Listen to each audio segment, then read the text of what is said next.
оператор, быстро заходи, ну его нахер. Пиздец, блядь.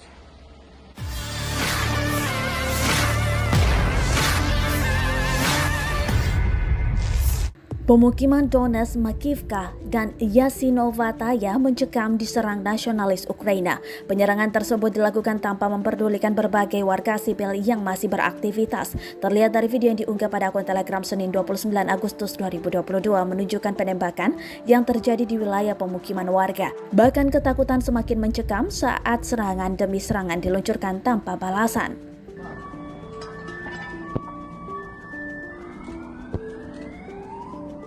Тоже Санек оператор, быстро заходи, ну его нахер. Пиздец, что такое у нас доброе утро, блядь.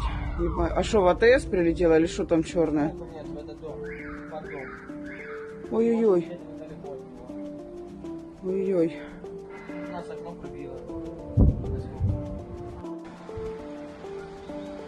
Пиздец, блядь.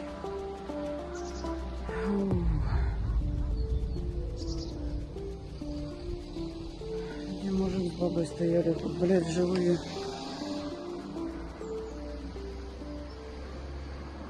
Terima kasih sudah nonton. Jangan lupa like, subscribe, dan share ya.